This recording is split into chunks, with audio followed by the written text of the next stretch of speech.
100 acres of untouched raw land.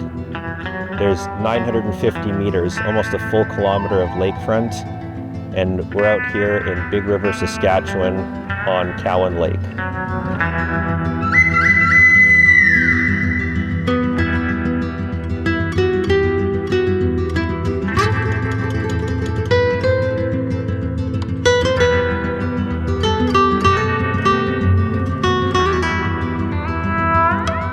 I was looking for a property like 10 years ago, and we looked at places in Alberta and we looked at places in Saskatchewan, and this place came up, and it was like it had all of the right elements to create a really unique experience.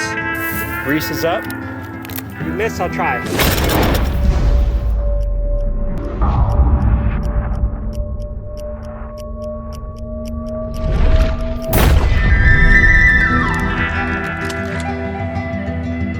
I think about 10 years ago, and there was like a really small group of guys. We didn't know what we were doing, and we're in the woods, and we're completely off the grid.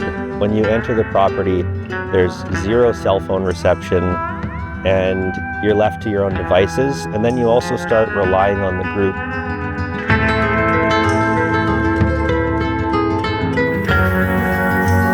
When you need something, there might be somebody that's better at cooking. There's somebody that is a little bit more adventurous who's going to get in the water to help put the dock in and tend with the leeches. And everybody kind of plays a part, and we all sort of fall into a rhythm when we get here and we start to set up camp.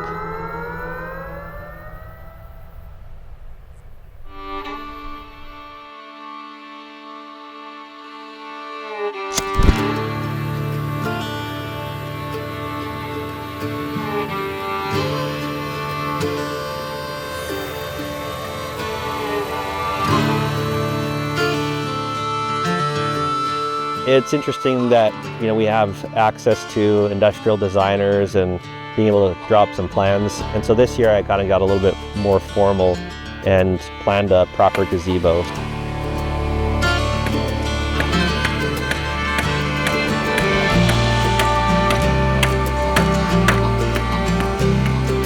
Most of the guys that are here haven't had a lot of hands-on construction experience.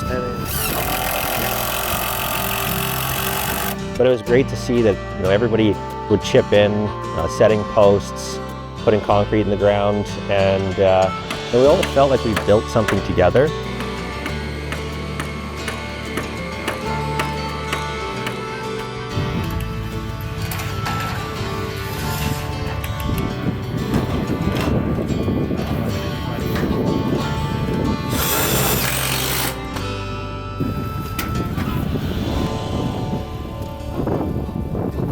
Part. Just wing it. Yeah, the sign is like really close to the heart for me. As a 1980s child, I grew up with Ninja Turtles, and Cowanbunga was always one of their sayings.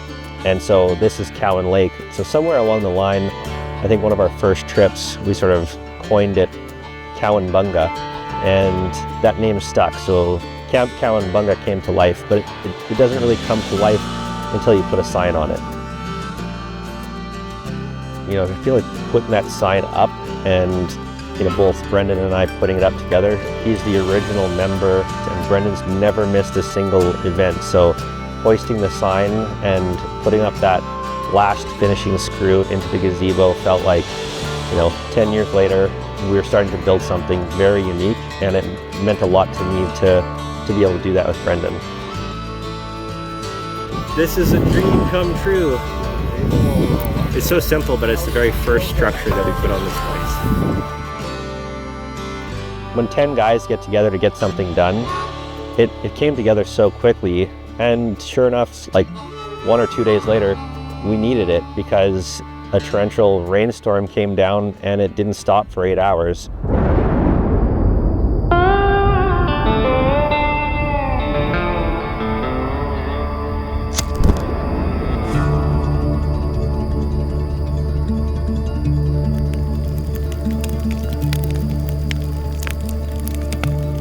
I grew up on an acreage.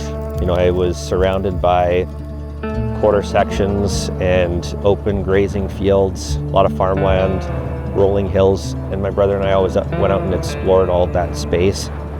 And I always wanted to get back to that after living in the city. And you get the quads and the guns and all the toys, and I don't really get an opportunity to go do that. And it's not like I want to go do it by myself. It makes sense that you want to go do this stuff with your friends. And Jack was growing up in the city, and so my son doesn't get to experience this, but I feel like he's got a outdoors side to him that he absolutely loves. But creating these moments that are between two people, and we also create a lot of stories to retell.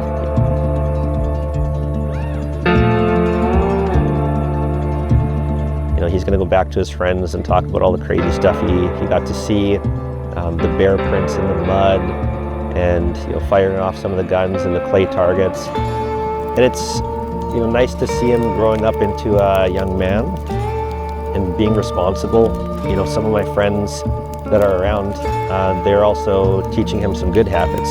Despite all the fun and stuff that we talk about having out here, even just like cleaning up camp, keeping a tidy space, helping put the dock in, those kind of things, preparing dinner.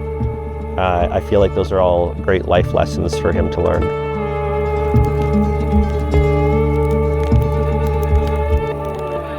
I can't even explain what this means to me. It's just, I guess I consider myself the patriarch in this case. It's like not everybody has the opportunity or resources to buy a beautiful property like this, and I want to share it with my friends. And when I come out, come well equipped.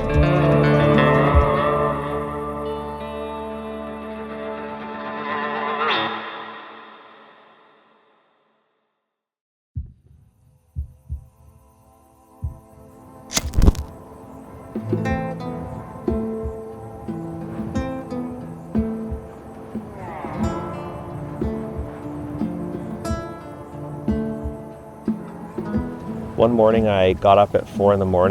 and sat on the end of the dock. I just kind of stared out, and I sat there for 4 hours. I don't think I could ever sit that still. And I just watched the birds come in. They were flying in and landing. It was a completely calm day on the water, and I can hear the loons call.